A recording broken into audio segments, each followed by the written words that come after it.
Welcome, everybody. I've got a motley crew here to talk about new and returning players, sort of how to get over the new and returning player slump, how to go from newbie to pro.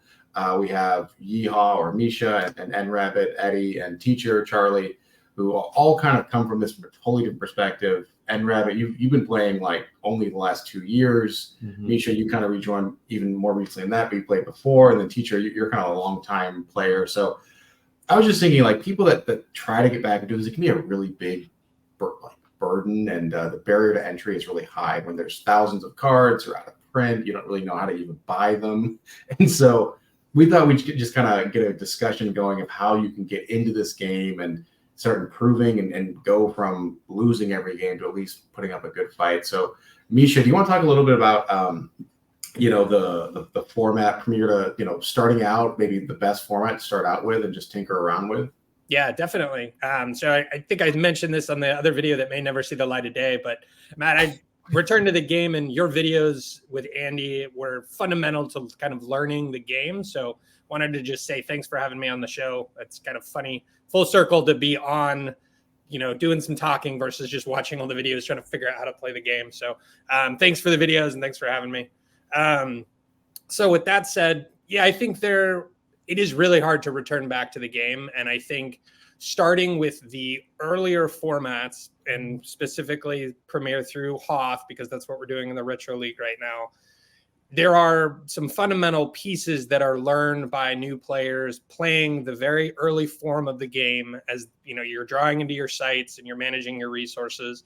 And so I think for new and returning players, although the format is clunky by current game standards and can be slow to get going, if you can stick with it, there are many skills that are learned with, using the really early cards, the not so pretty pieces that the game created.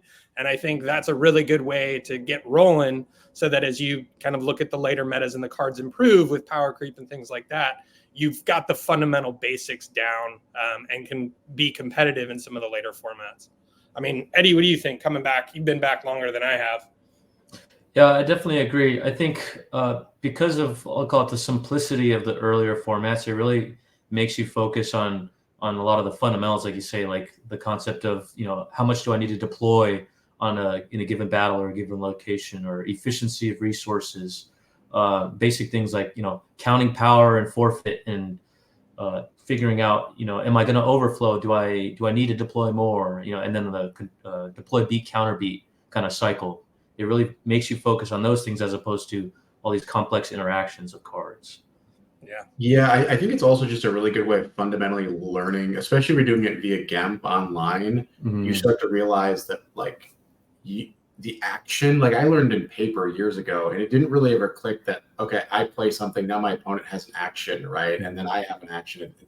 It just doesn't feel super intuitive at first. It can be quite hard to pick up if you're just playing, with a bunch of mechanics. And the rules are clunky early on, but they're not insanely complicated. They get way complicated, but early on. Teacher, I'm kind of curious your perspective here. You've been playing this for a while, and I think you're probably better than the three of us. Maybe that's fair to say. Definitely better than me. I don't know. Rabbit's pretty good. So yeah, I started playing the game originally back when Dago had come out, and so at that time, it was starting locations and then just trying to figure out those deck ratios. Like, are you going to be going light with locations like 7 or 8 and just hope that you get them, or are you going to run heavy 11, 13 just to further enhance that thought? And so decks kind of you figured out like the location ratio, the character ship vehicle ratios, and then some room for the tricks. And Hoth at that time also opened up to us to the Evo effect, which is great for light side. So now light side, they had their mains, and then they had their potential like good space damage. Dark side has the terrific Green 2 systems, and they got the Victory class Star Destroyers. They got 2 new destroyers in Hoth, and so it just really became a balancing act there of things. And so my biggest takeaway from that thing is I don't fear drawing a 0 for Battle Destiny, because if I put more zeros in my deck and I get more locations out and I get more resources, that's what put me in the situation to have that battle in the first place. Mm. Yeah. If you can't get stuff out, it doesn't matter what Battle Destiny you're drawing. If you can't get resources that, can't get places to put people or resources to put people down with, it doesn't matter that you have, that extra 5 floating in your deck. You can't do anything with it. So I think that's a really good point. Yeah, one of my early lessons playing, early formats is Revolution is so powerful, right? Because Dark Side needs more force than Light Side, typically more expensive cards. And I remember this guy was playing against Use Revolution like on 2 of my sites. And I was like, oh, that's a waste of 3 force for him. It's 1 card that he needs to use. And then suddenly I was activating 2 force. I just couldn't do anything. And, I couldn't even draw locations. And so early on, you're just suffocated. There's like nothing you can do to like play the game even. So I think that was a good lesson. Like, generation resource management is really important. I guess I have one sort of broad question for the group. Maybe we'll start with NRabbit. But if you had one suggestion for somebody who's they play Magic, they're into the scene, they're like, I'd love to pick this game up. What is your tip of how to pick it up? Like, what's a starting point? And when we go to Charlie and Misha as well. That's a great question, because I did come from Magic, so I played Magic quite a bit, and I'm a big control player. If that kind of clues you in on the type of decks that I like to play. Yeah, it makes sense, right? Yeah. So I was a big blue player all through Magic, and I just I read the rules and everything, but the thing that really got me kind of on a good head start was watching the streams. And it was the main one that I would focus on was the Premiere to Death Star 2 2021 event. And I've watched those videos, I'm not going to lie, probably 30 times at least, each of those. And you watch them and you're like, okay, why are they doing a particular action? And then you can kind of figure out, okay, this is how I should be playing, this deck versus this deck. If you know the concept of who's the beatdown, right? Certain decks you want to be aggressive, and certain decks you want to be reactive. And that changes matchup to matchup as well. But watching high level play is probably the best thing that I would say. And then playing the game too. You need to play to really get the handle of the cycle, and especially if you want to learn how to track, you need to play, because you're not going to be able to track, theoretically. You need to learn how the cards cycle through the deck, or get that skill. So watching games, and you need to play games. Yeah. It's a good reminder of this conversation I had with a friend like 5 years ago who doesn't do any video games. He's like, why is Twitch popular? Like, why do people want to watch other people play video games? And, I said, it's like the same reason why it's like tennis popular. It's like people like watching high level play because it's interesting, right? You watch the best tennis players, and it's a boring game, frankly. But like watching people who are really, really good at anything play is always somewhat entertaining, because you realize how intricate everything can be, from Star Wars to like your foot placement in tennis, right? And it's like, wow, like there is multifaceted approach to just about everything people do, and watching people that are good at it is a really great way of learning. What about you, teacher? Do you have any suggestions, sort of like people watching and say, I'd love to get in, or like, I'd love to get a little bit better? What's the sort of big suggestion you'd have? Yeah. So I returned to the game a couple of years ago myself, hung out the Indoor Grand Prix, and they were like, get on GAMP. And so, yeah, if you're coming in brand new, that I think what Eddie says there about like watching some of those videos to kind of get an idea of the play is one thing, but there's definitely something you spoke to a really good point there about like watching the intricate details and like learning like how each deck operates. And like I realized in that moment that like I just kind of went through that natural evolution of those things, and not like it was just like everything was one thing.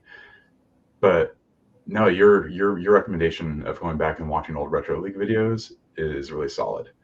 And the great thing about being on GAMP is you have like the entire loaded card collection.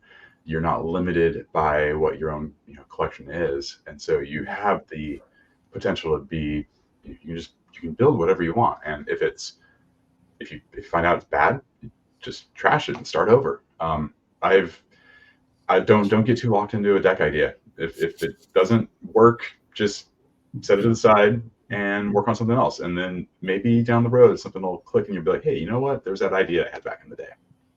Yeah, I also think that this game, now that I've played it again for a while, is almost better in a digital format than a paper format because there's just so much to keep track of. Like the amount of stuff where it's like, oh, this card adds +2 to all rebels, ability less than 3. I just forget. I just forget all these little like my 12 red cards I have out that each give me a passive bonus, and it's hard to remind, oh, I have a bad feeling out. That means Obi-Wan deploys +2. You just will not do that in paper because it's easy to forget the 16 different interactions that might be happening. So it's nice to I wonder how many times in real life I did not subtract 1 from Battle Destiny with Jaren Wet. Probably many times. Because I'm like, all right, he deploys 1,000 the leader. Star, and he's a spy. Oh, and there's this other thing. Yeah, or even with Vader adds 1 to Battle Destinies. I just like we remember that one. That one is hard to forget, but yeah, fair enough. Yeah, I mean, Matt. So I think to your point, well, a couple things. One, I go back to the early formats. So the later formats evolved from the early ones, which is a dumb thing to say, but I feel like I need to make that point. Because play evolved as new cards were introduced into the meta.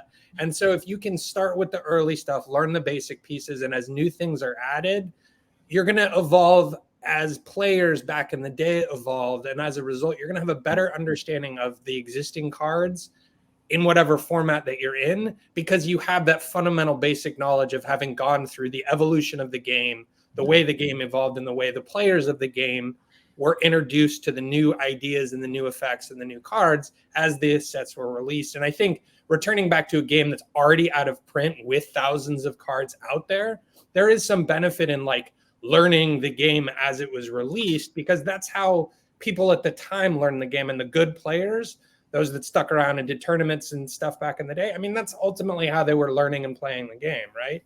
So I would say that in addition, no, I'm surprised no one said it before me, but there are replays of your own games. And when you get trounced, and you're like, where did I go wrong? You can pull up your own game replays and watch the games that you've played and figure out, did I make a mistake? Where did I make the mistake? Or did I just get a really rough draw and he had all the answers and I make the same plays? If I play that game and play that game again, I make the same plays every time. And you know what? Sometimes you just lose, and that's okay as well.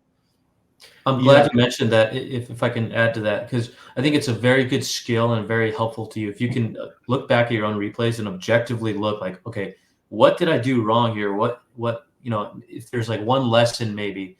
And I write them down whenever I'm in a competitive game and I lose. I write down like, what's the thing I learned? And I try to remember these things so I don't make that mistake next time. Like, don't forget about, leave 1 force for first strike, or count my force activation so I'm not short force at the end of a turn or something like that. That's a very good skill to go back and learn from your mistakes. Yeah, I agree. And I always remind people that there's the 1.5 speed watch as well. So you don't have to watch an hour. You can watch it quicker than the full hour. But I think to Misha's point of starting early and just adding stuff on, it's also a lot more fun because it mimics the sort of excitement of, hey, a new set's coming out that's introducing a new mechanic or a new keyword, and you can kind of learn like, oh, objectives. I didn't have to learn about these, but now there's 6 of them, 4 of which are viable or whatever. And it like adds in mechanics, and it's, I think, kind of fun to learn stuff like that rather than, your buddy introducing you at virtual set 21 and being like, well, don't worry about all this other stuff. You really just need to know this stuff. It's like, well, what about that other stuff? Yeah. I mean, it's like joining Magic now and be like, there's 190 keywords to know. Really, there's 6 that you need to know, but just in case someone has some, I don't know, whatever, vigilance or I'm trying to think more obscure keywords in Magic. I've been dipping my toe into open, and I've been using some really old that other stuff recently, and it's been awesome to watch.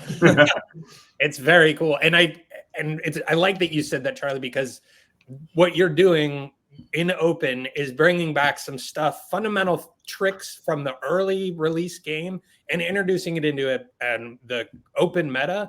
And I think people are surprised and it's interesting and new and different, even though it's a classic case of like what's old is new. Well, I think it's super cool. Talk for another time. Well, Misha, do you have a few other questions for the group to kind of think about retro and getting better as a NARP? Yeah. New and returning player. Another jargon.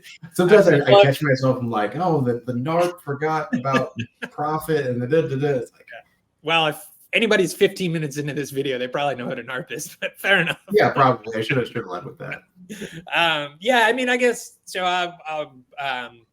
Very personal question for me, and I'll admit that I wanted to get you guys on here to talk about it. Like, what do you guys do when you're really frustrated and you can't seem to win? You just keep getting beaten. How do you stay excited about the game? How do you not, sometimes I just feel like I want to throw my computer across the room and, curse Gemp and sign off. But, and then ultimately I come back to it. But like, in those moments, what do you remember? How do you work past that and continue to love the game that can be really oppressive, especially as a new and returning player? Well, like, I'm on my 4th laptop. I've tossed 3 out the It's been an immense resource. No, I'll hop in here and say, I think I just remember that I make mistakes. I'm actually not a great gamer, which has been a hard conclusion to come to as an adult. It's like, I like playing, but I'll be lucky if I go 500. And remembering that, like, this is supposed to be fun, and if it's not fun, then create decks that feel more fun to me, right? Even if I'm going to lose, I'm going to do this funny mechanic or this interesting mechanic where, like, I really want to play a Brangus Superstar deck. That deck is, like, incredibly hard to run, but I had fun losing with it, right? And so find ways to get enjoyment, even if you're not playing an absolutely meta deck or you're not doing it well. But I think there's also just improving helps. Just watching and figuring out your mistakes and learning from them, that is also very instructive and can be a little bit liberating. So I just try to remind myself, like, this is fun. If I'm not having fun, like, go take a lap. There's other stuff to do in life besides Gemp, and come back in a few days. Good advice. Great advice. It's like, I'm gonna sit out the next couple plays, Chief. What about you, Eddie and Charlie? Well, so when I first started playing, my first game was in the Premier to Hoth of the first Retro League. I started right there, and I didn't do that well, obviously, because I was completely brand new. And so I think I decided there, like, I want to get good at this game. And what I did is, I'm very competitive. So to me, if I'm losing, I'm not having fun. So what I did is I figured out, okay, what are the best decks? And then I studied them, and that's what I did. I watched those high-level replays, and by choosing a specific deck, I was able to focus instead of just like, hey, there's this fire hose of information. But I looked at, okay, I'm going to watch every single. I chose Brangus. I'm going to look at every Brangus high-level game I can see on YouTube, and then I would watch them on Gemp too, and I would study, like, okay, how does he handle this scenario versus this deck? And then you can really start to build kind of an idea of, how do I play this deck against every other matchup? And I mean, that's what I did. I just really hyper-focus, and you study high-level play. I think that's probably the best thing you can do. And I probably didn't play a ton of games for months. And then finally I was like, okay, I think I know how to play this deck. And then you start practicing. Then you got to play, right? And then you learn from your mistakes. Like, why did I lose this? And I see that all the time. People pick up a high-level deck, and then they make a very simple mistake, and it loses them the game, but they don't learn from that mistake, right? Yeah, definitely. I think through Death Star 2, through Reflections 2, Dark Side, Hunt Down, such a strong deck, and is so powerful that if you're not playing it correctly, you're almost hamstrung by how powerful your own cards are. And you need the repetitions. And I totally agree. Like, high-level players play Hunt Down very differently than, somebody who's not quite as good. And I think it's very easy to overcommit in an instance like that. And studying is how to avoid making some of those early mistakes. Yeah, I think there's also just like an acceptance piece, right? For example, I used to, when I was playing the Retro League, I was like, I will not use Sense and Alter because they're lame. And I was like, actually, let's go. Yeah, they went really poorly. And it turns out that, like, while I might think these cards are lame, they're built-in counters to other cards, which I think are even more lame, right? Like Revolution or Presence of the Force, like this kind of stuff. I'm like, oh, this is even worse than like being able to counter this stuff. Like, I guess I'd rather run a few Sense and Alters and just accept it rather than have like a Presence of the Force played on Obi's Hut turn 1, The circle is now complete. Obi's out of play. 4 strain of 3. It's like miserable, right? And so, anyways, teacher, what are your thoughts here? Hey, the slumps are real. Glad somebody said it.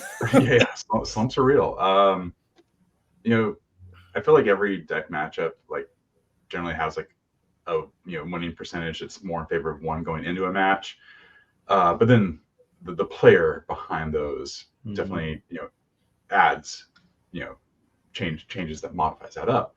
So if you are playing like a deck that like if you just keep getting paired with something that's like, okay, I have a slightly weaker matchup going into this match, and you keep getting paired against good drivers of that opposite deck, like that can cause slump. But then you need to figure out your play lines, review those videos, see like what did I do differently? Did I over deploy? Did I under deploy? Was I too aggressive? Was I too passive?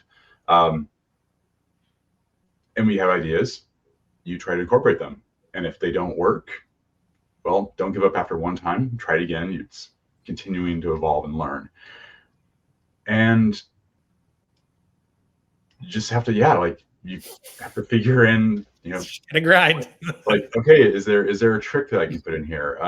Like I was messing around with something recently, the card Luke, Untini effect from Premier, I think. And you target a rebel, at any point their forfeit is 0, they're lost. You could use that in like a Brangus deck if like you have a Tatooine location on table, because it just targets anybody on the table, but it deploys on Tatooine. You could use it as like a floating Dr. Evazan. Like you deploy on a rebel, you battle, you swing, they're 0, it's lost. Okay, you're still in the battle phase of the battle, so no other card loss actions have happened.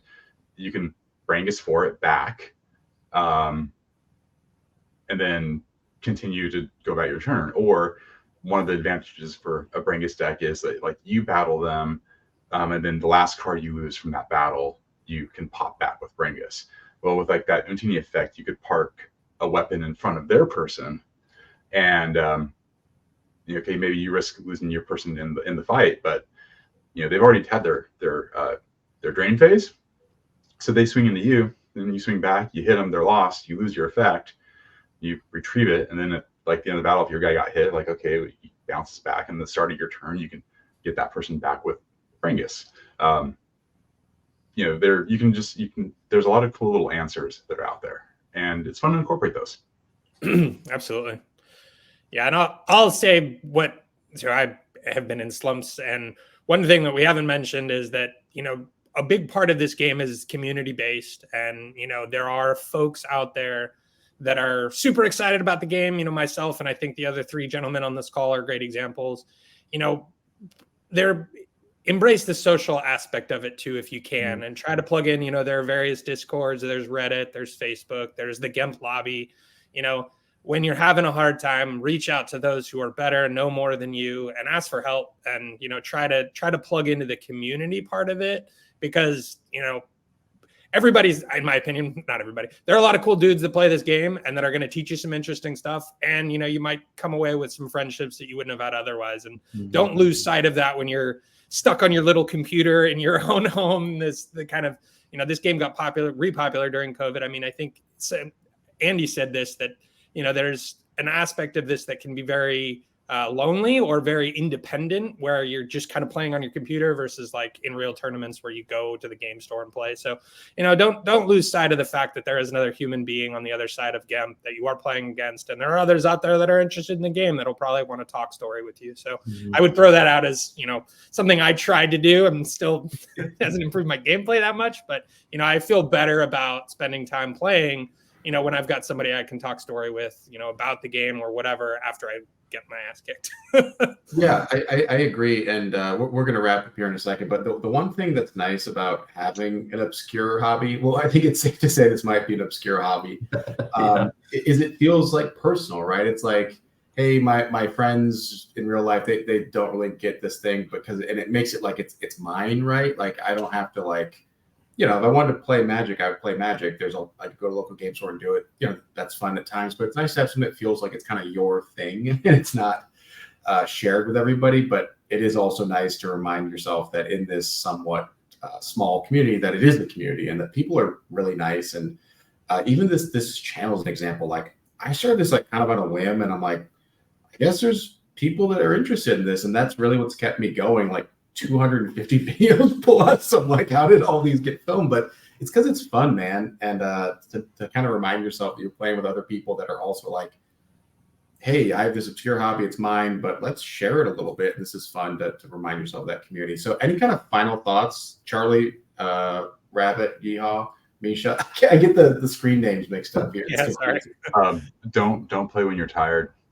Nice. You're gonna make mistakes, and you might get frustrated. I was thinking about the slump thing as well, and one thing could be just take a break, be well rested. Totally. Great advice. I have to remind myself of that at like 2 a.m.